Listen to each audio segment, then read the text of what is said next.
And good Wednesday afternoon or evening to everybody. Hope that you had a great and wonderful Wednesday. This is your boy Cruz, and we're coming with you for kind of like a town hall. We like to check in with our sheriff. She is always doing some terrific things and always on the go. And this week has been no different. Again, we hope that you are enjoying and will enjoy this program. We certainly have some very critical updates for you in terms of getting information from Dr. Antionette V. Irving, the sheriff of the city of Richmond. And again, I'd like to welcome her. Of course, she is no stranger to Cruise Inc. Radio. How you doing this evening, Sheriff? Doing well. How about yourself? I'm making it. It's been one of the most probably hectic 2 weeks, with the COVID and everything coming back up. People are all over the place in the hospital. So it's been busy. How about for you?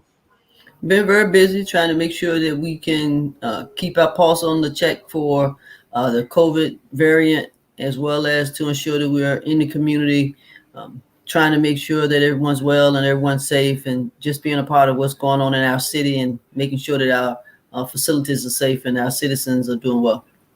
And you started off last week when you were making several stops at the basketball camp and just a number of different places. And what I can say in terms of what our city officials, you are the most visible city official, and we certainly appreciate that. You're very transparent, and you keep the city of Richmond informed of what's going on. Did you get a chance to go to some of the National Night Out events? Absolutely. We were out at National Night Out last night. We went to several of the events, had a great time hanging out with the kids and just talking to citizens in the city to make sure that they know what we're doing at the Richmond Sheriff's Office, as well as what we're doing in the community. We had a great time. Lots of people out, making sure they have a good time, just kind of walking their way back into being outside from the COVID pandemic.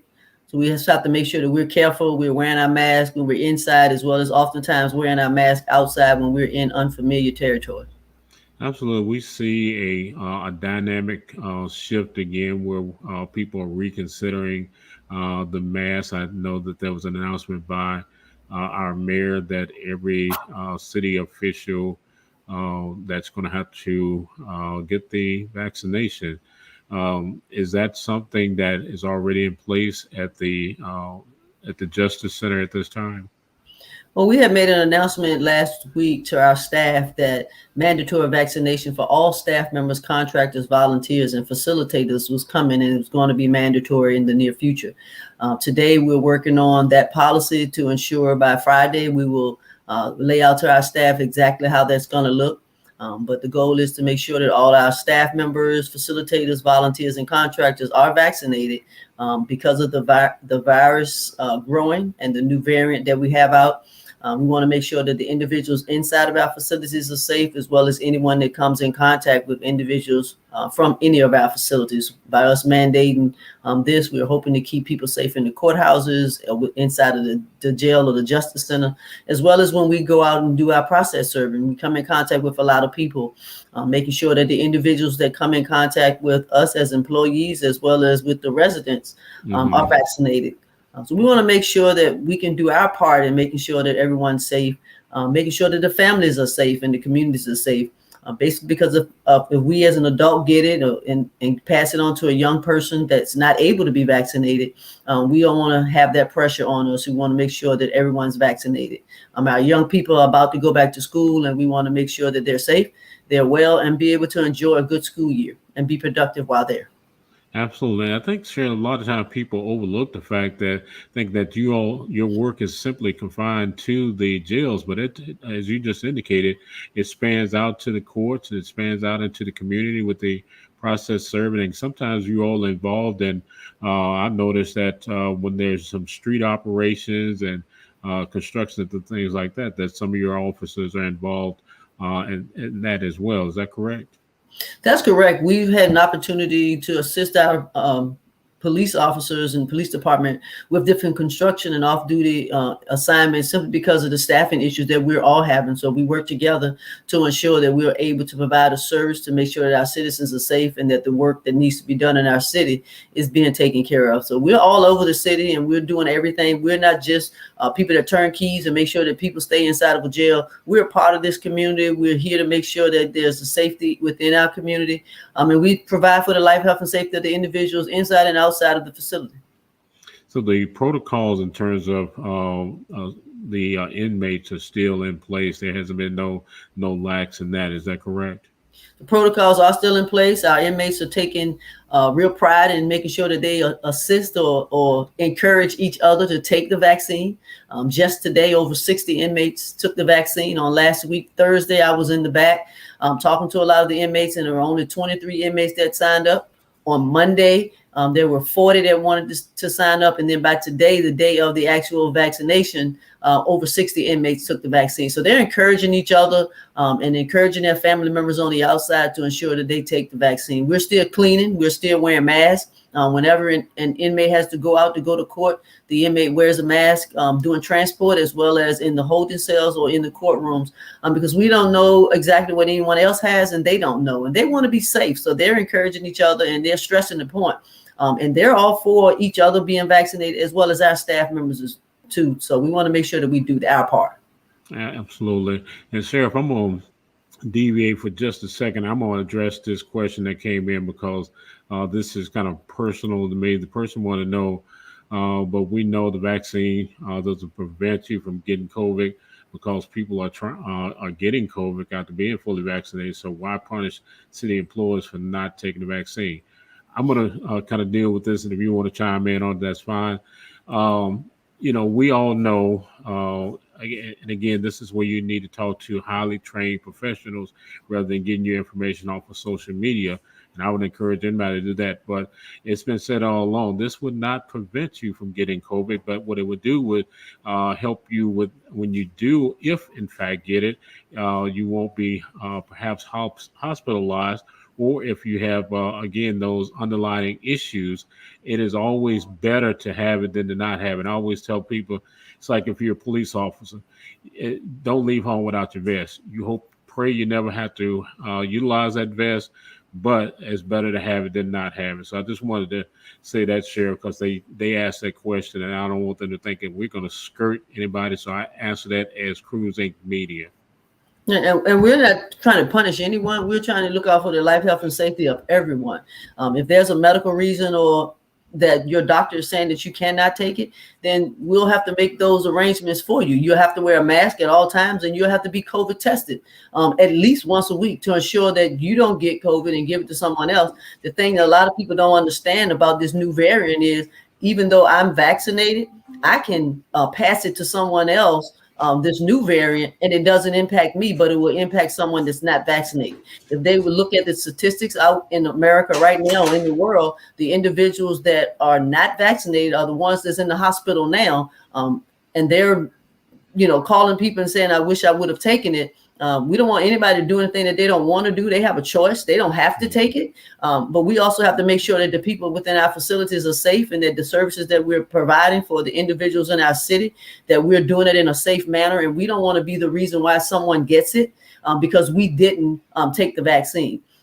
All vaccines, I've been taking vaccines all of my life, and there's no vaccine that says you will not get something. It's just a matter of how it impacts you. And if you have any other comorbidities or any medical issues that may have something to do with why it is that you can be impacted by a virus, even though you get vaccinated, you have to make sure that you're talking to the appropriate medical provider or making sure that you're talking to the experts to make sure that you get the appropriate information.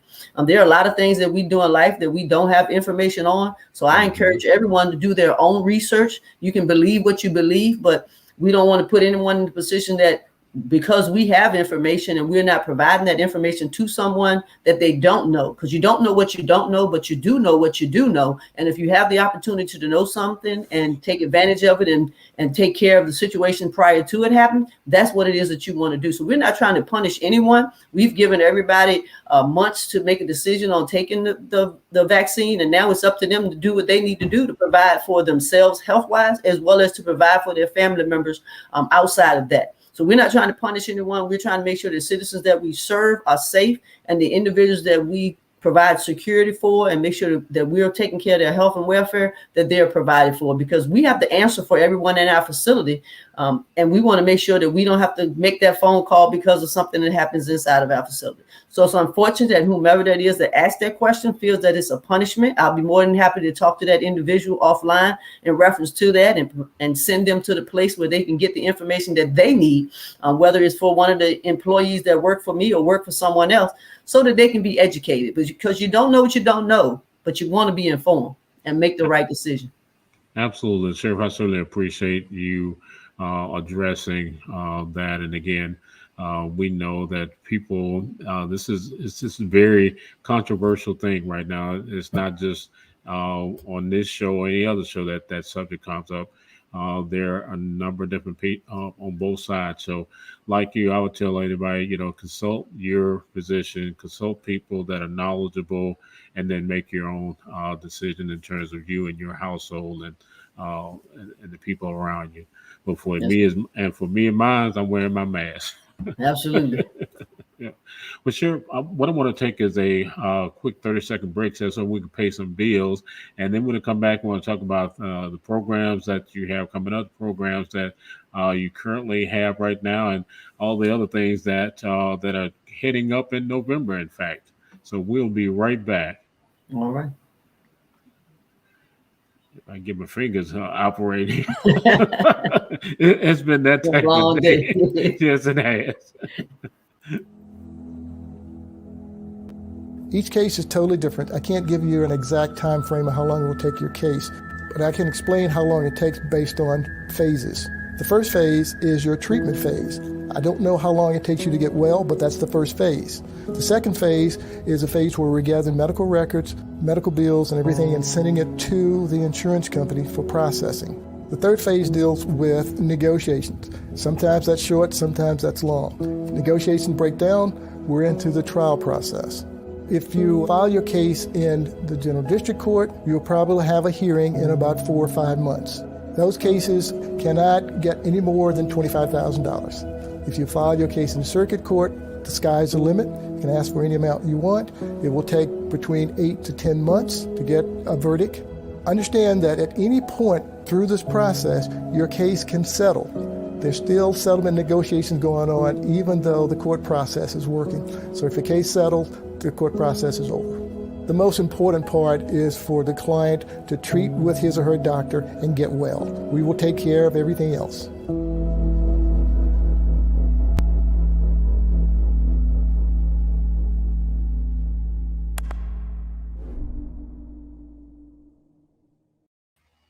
Welcome back, everybody. Once again, we'd like to thank the G Law Firm. If you've been injured, you need to call your personal injury attorneys, and that's the G Law Firm. You can reach them at 804-226-4111. Again, that's 804-226-4111, or you can go to the website, which is www.glawfirm.com. Also, our other sponsors are Occasions by AK. You can go to their website, which is obak.com, and ask for Angela.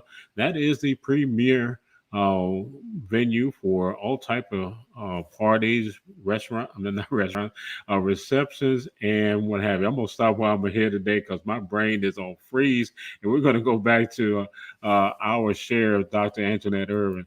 Sheriff, you can tell it's been a long day. My brain's stuck between sleep and somewhere else. You're on mute. Not there a problem. we go. All right. All right. So again, thank you for being here this evening. I know you're probably just as tired as well. So let's talk about some of the current programs you have in place now to help our residents that are down at the city jail to get ready to re-enter society, and then some upcoming things that you have on board as well. We're working to expand the programs that we currently have. We work really hard to make sure that our reentry program is set. We start at the beginning of your arrest to make sure that we understand who you are, where you come from, what your needs may be, what some of your deficiencies may be as far as your resources are.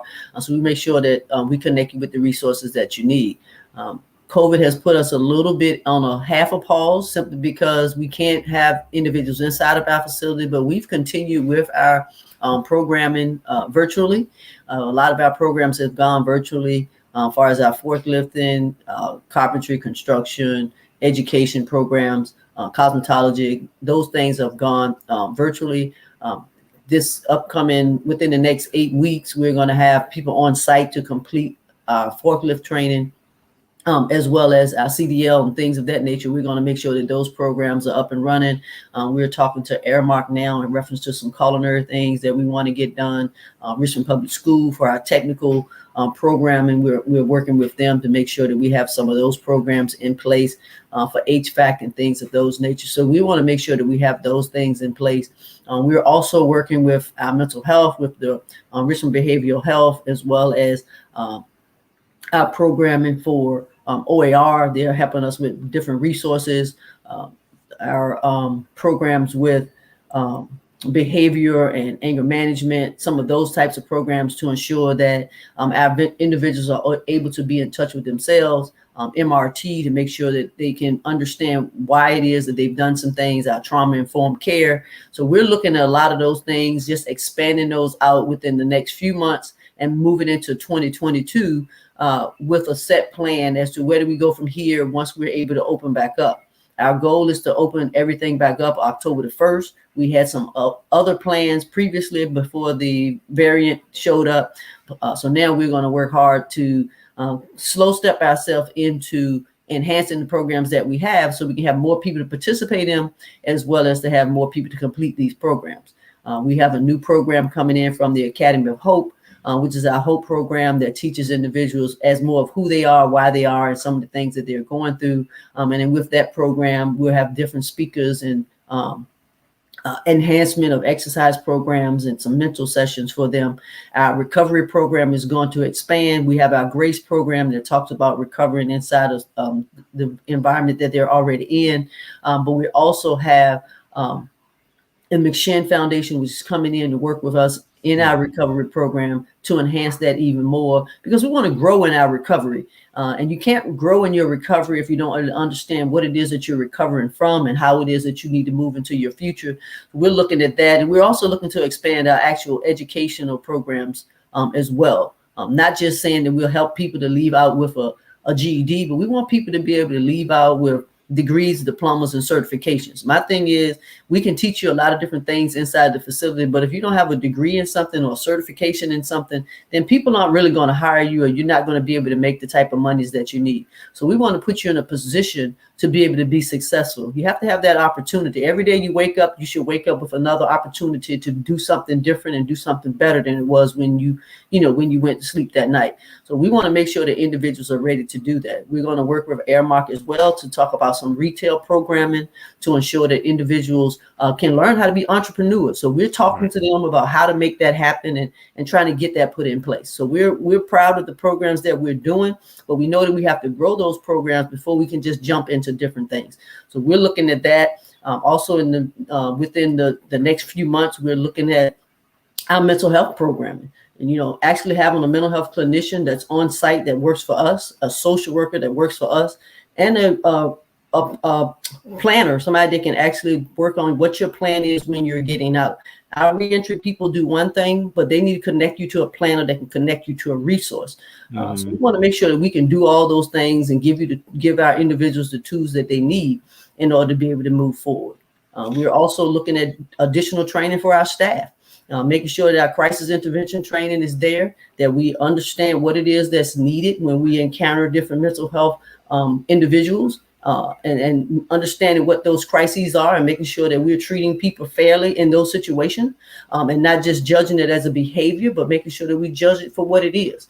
We want to make sure that people have the fair opportunity to get from us the appropriate services that they need. We're working on making sure that we are enhancing the opportunities that we have within the community, making sure that we're helping the community to grow and that we are a productive part of our community, building our relationship with the different agencies around the city, whether it's our fire department, our police department, ambulance authority. We're trying to make sure that we're building with social services, and again, our RBHA and OAR. So we're trying to build those relationships with our colleges and universities in the area to make sure that we're having an impact, a positive impact in the city, to make sure that we're putting the right people in the right places, whether it's our staff members or whether it's the residents that are leaving out and going back into our community. So we want to be a help to them. You know, one of my goals is to make sure that we can do more with mental health. And it's a critical time with mental health right now. Right. A lot of our mental health facilities are overcrowded, or either they're understaffed, so they're not able to have a new individuals to come into their facility. So what it is that we're going to have to do, we're going to have to keep those individuals, but how do we treat those individuals? Because we're not a mental health institution. Right. Facility. So how is it that we can help those individuals or help to stabilize those individuals? So we have to work on that, and we have to make sure that our staff's in the right position, and they're trained appropriately so that they can work with these individuals and help them through the crises that they're going through, and making sure that our medical staff's in the right position to be able to provide them with a service. We've done really well with the health care that we provided for the individuals that are in our facility, and we're proud of that. We're proud of the relationship that we have with medical and mental health, to make sure that we can provide those services to individuals. So those are some of the things that we're working on, the direction that we're headed. I know my vision is a little different from some other people that have been sheriff, and there are sheriffs in other places, but I believe we should treat people as human beings, but also hold them accountable for their action. That's whether you're a staff member or a resident. We have to make sure that we're doing the job that we've been entrusted to do, and we also have to make sure that we're holding the individuals accountable. We're helping them to grow as well. You know, Sheriff, you are full throttle with these programs where, as you just indicated, in most facilities, it's about them doing their time and then going back out. Why is it paramount for you for give them opportunities to have that transformation, as Paul said, that transformation of the mind? How does that translate to them going back into the community and possibly not returning in terms of your vision? Well, it's our goal, it's our role, and I think it's one of my purposes to make sure that people can go back into the community and be productive. Just to have someone incarcerated just say that they were locked up for the crime that they committed, not saying that they shouldn't be, because some people are actually guilty of the crimes that they committed, and they're actually should be, have to do the time for that. However, once a person's done their time, I feel that they should be able to be productive in our community. So what we want to be able to do is make sure that they're in the position to actually be productive. If we just put someone behind bars and don't give them the tools to do anything but be what they were before they were came in the beginning, then we're not putting anything back out better. We always want people to grow, to be as best they possibly can and be a productive part of our community. So that's my goal, to make sure that the programming that we have is helping the individuals that come in to grow in whatever way it is. Some people feel that they come in, they made a mistake, and they don't need any help with anything, but you do need help reconnecting to the community and reconnecting to your family, because when you're inside of a facility, you lose something from your family members and you lose something from your jobs. And we want to make sure that we can give you the opportunity to step back into your career and also step back into your family, a better person, a person that has more input into what goes on, and be able to have a proud thing for yourself so that you can take that back into your family. And those are some wonderful things. I want to shift gears here because we got an important election coming up in November. And I want to preface this, Sheriff, by saying, isn't it prudent that somebody that wants to seek that particular office, that it's like running a little city, at least in my mindset, so that person has some type of knowledge of law enforcement and all the other policies pretty much that go in place in order to be as effective as you have been? It's important to know what goes on in a sheriff's office. It's also important to know know what's going on within your city. It's a transition that I had to make coming from the county to the city, but the plus that I had is that I'd worked in the county of Henrico Sheriff's Office for over 26 years and had worked in the different facets of the office and had and learned to understand what it takes to run an operation, what it takes to manage an operation, and what it takes to listen and lead all at the same time. Having good people to work around me and making sure that I understand what was going on. It's important that you know the laws. Having a degree in criminal justice also helps, but it's always the hands-on experiences that you have that helps you go through things. You can have a map, but if you don't know how to use that map or how to travel that direction, then you're going to be lost. So it's always important that you have good people around you and that you know what your responsibilities are. It's a job that many people feel that's thankless and you don't have to do a lot. But I'll guarantee you, sitting in that seat, you'll find out that it's a lot different than what you think it is. And it's a lot that goes on. You're running a business within itself that runs an entire city, and you're impacted by everything that happens in the city. And the city is impacted by everything that you do as well. So you have to make sure that you're able to multitask and deal with different facets of your city and how your city grows or how it's not growing, and the responsibilities of other political leaders inside of your city as well. It's not a personal thing as far as likes and dislikes, but it's making sure that you're put in a position to do the job the best you can to serve the citizens of the city. You mentioned that it's like running a business and it's like being the CEO. You have to make critical decisions every day and making budgets and making sure all those things are in line. And what I did like what you said, you can give a person a roadmap, but if they can't read it, don't know how to utilize it, then that map doesn't do them any good.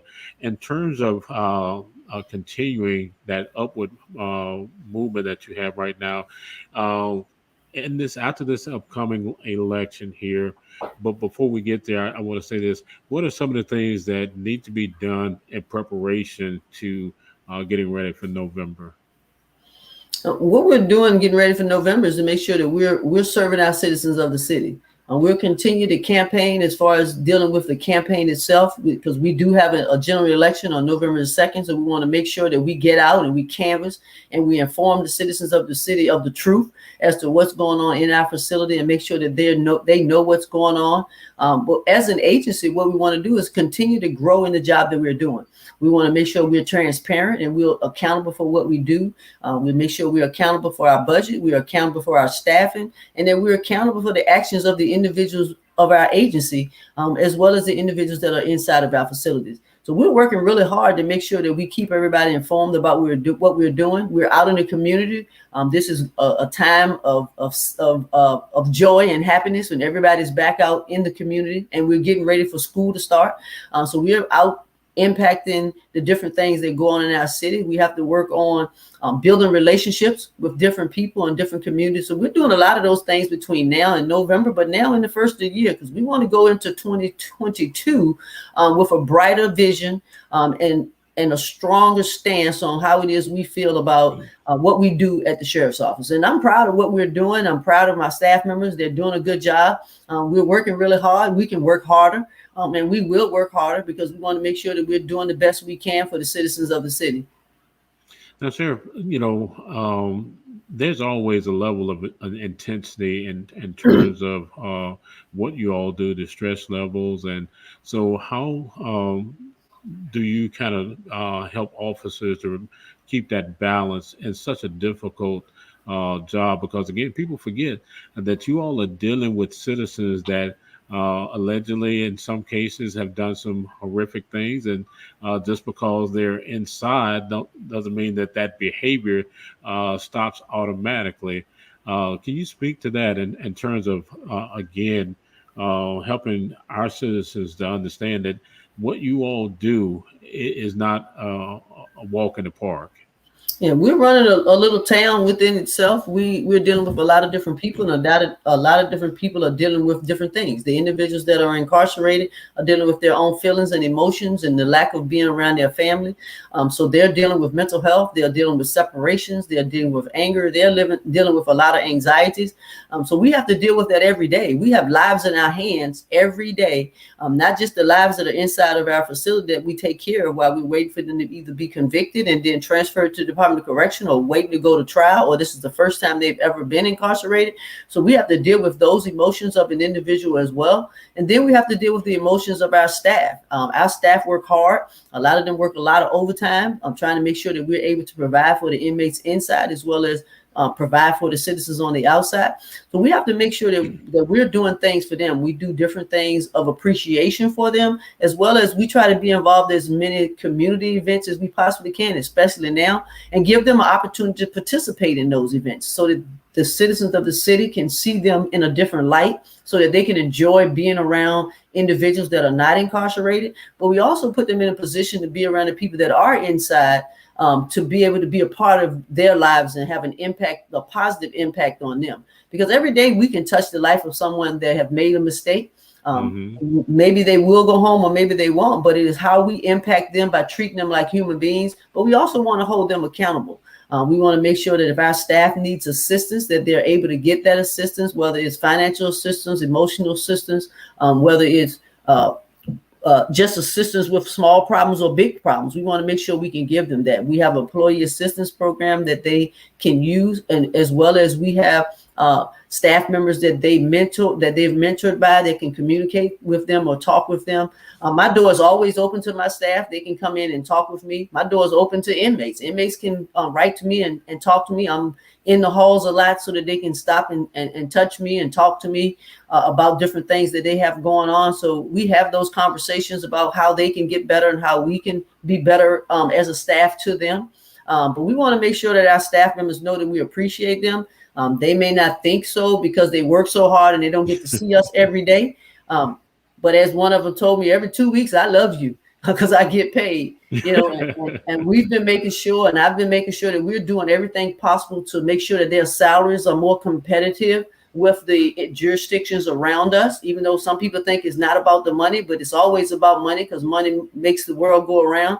Right. For people to be able to provide for their family. So we work really, really hard to get them increases. The state has done a really good job of getting them increases. Our salary is a little bit more competitive now. However, every time the state gives us a raise, they also give every other law enforcement or sheriff's office a raise. So we have to look at how do we still compare.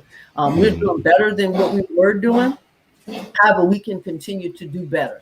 And I'm working really hard in 2022 to show that they have an increase in what it is in their finances so that they can live better and feel better about what it is that they're doing.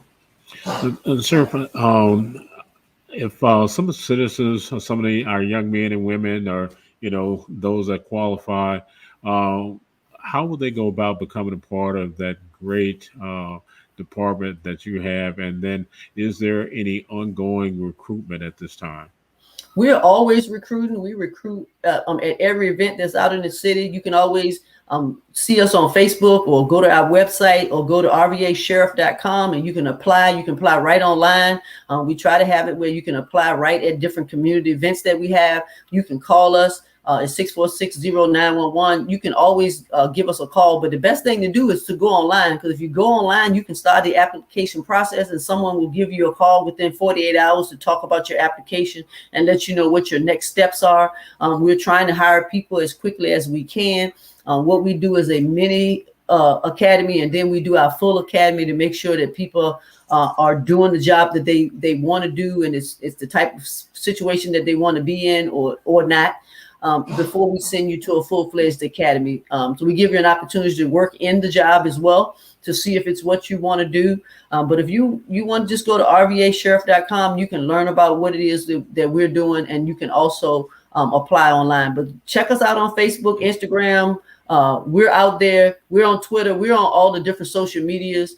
Check us out. We would love to have you be a part of what it is that we do, being a part of our family. Just recently, I've had more and more people that used to work for us at the sheriff's office asking to come back.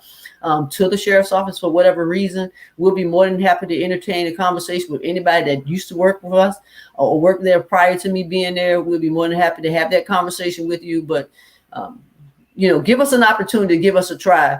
We know that it's a career right now that's being scrutinized a lot, but we also know this is a career that has a positive impact on the lives of so many different people at so many different ages. So we want to be a part of what it is that we can do to help people to grow, as well as be as a positive impact within our city right now. Now, Sheriff, also, are there opportunities for interns? Because everybody may not want to be a sheriff, but you have other departments that perhaps an intern can look at and see if they want to be a part of, or somebody may want to apply for other positions. Is that correct? Absolutely. Again, I talk about us as being a small business. We just closed our applications for admin assistants, file clerks, reentry coordinators, program directors, classification officers. We have civilian staff members as well. So you don't just have to be a sworn officer. You can be a civilian. We have time management, bookkeeping. We have finance. We have all different types of jobs within our agency. And like I said, we just closed a lot of those. We had about 50 people to apply for those jobs. So we're interviewing right now in all of those areas to ensure that we can have people in that can help us and balance our attack as to what it is that we need done. It's a business. It's a whole business within itself. It's not just putting people behind bars and doing the security part of it. You're good at math, you're good at reading, you're good at those things. We need you to help us to be able to be a part. We have grant writers, we have all those things. And as far as interns go, we work with the universities in our area within whatever parameter of the Tri-Cities area, not just here in Richmond. Individuals that may need college credits, they can come in and they can work. So we have to work with that university, and that university will tell us exactly what it is they want the intern to do. The intern just doesn't call us and say, hey, I want an internship. Can I come and hang out with you all? The school has a curriculum for that individual to make sure that they're checking the boxes so that once they graduate from college, they will be able to step into the job in that career that they're trying to go into.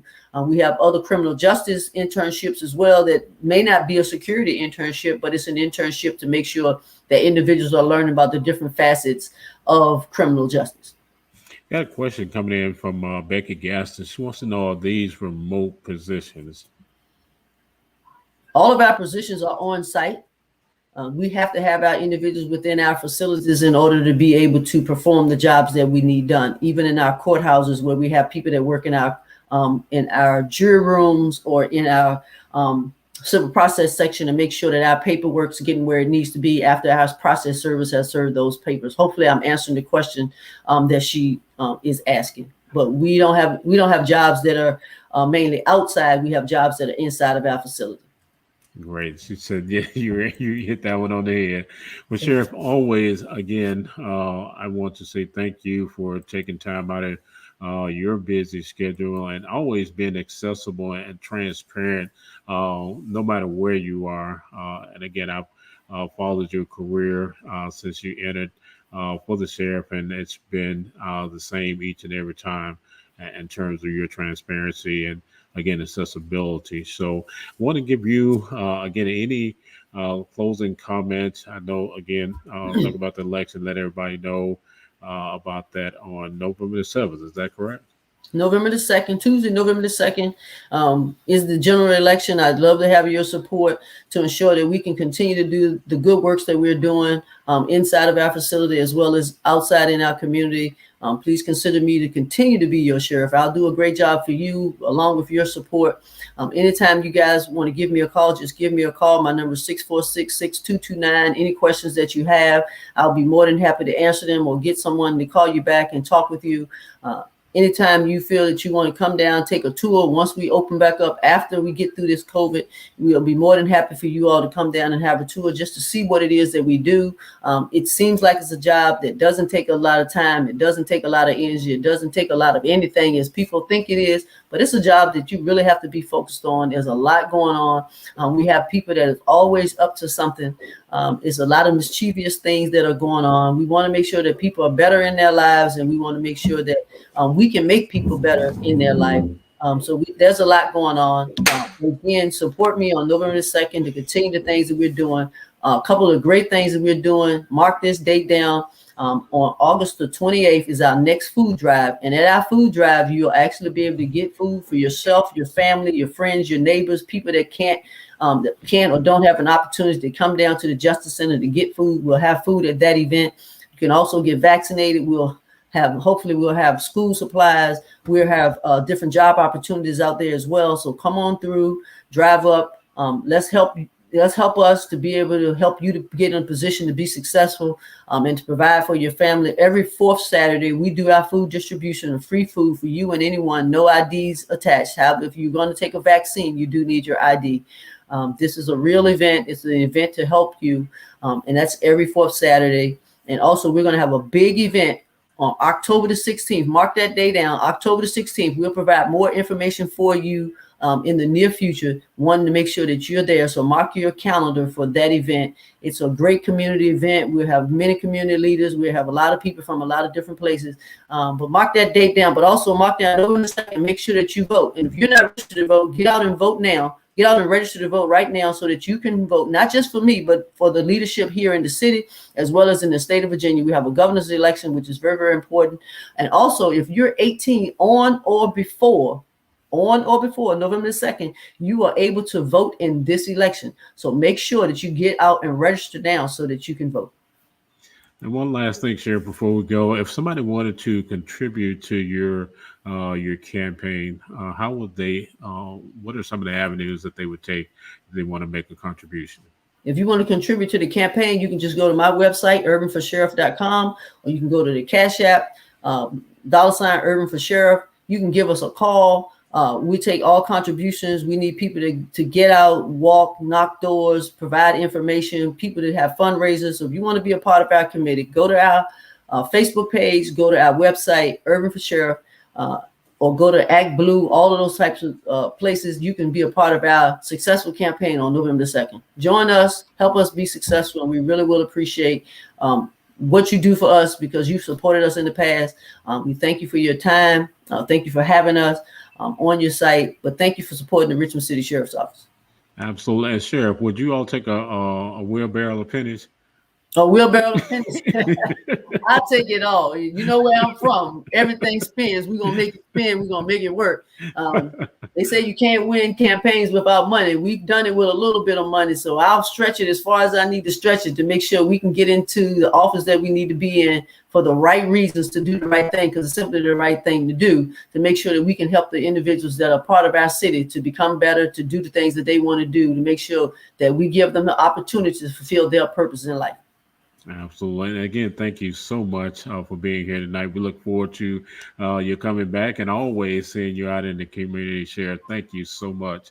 And again, we wish our blessings upon you and your staff and everybody that's involved within the Justice Center. Appreciate it. Thank you. See you out on the weekend. We'll be out there. All right. Have a great evening, Sheriff. All right. Take care. Thank you. Appreciate you. God bless. God bless you too. All right, everybody. We've been talking to our illustrious sheriff. Again, she's always transparent, always accessible. And we want you to go out and make sure that you vote for her on November the 2nd. And again, it's a critical race. So we got the governor. We had a lot of other local offices. So make sure you go out and exercise your right to vote. As always, I certainly appreciate you. If you missed any part of this broadcast, you can always go to our YouTube page, which is Cruising Radio 102.8 TV on YouTube. Thank you so much. Everybody be safe. Again, remember the CDC policies. Wear your mask. Keep your social distancing. Make sure you, again, wash your hands and everything.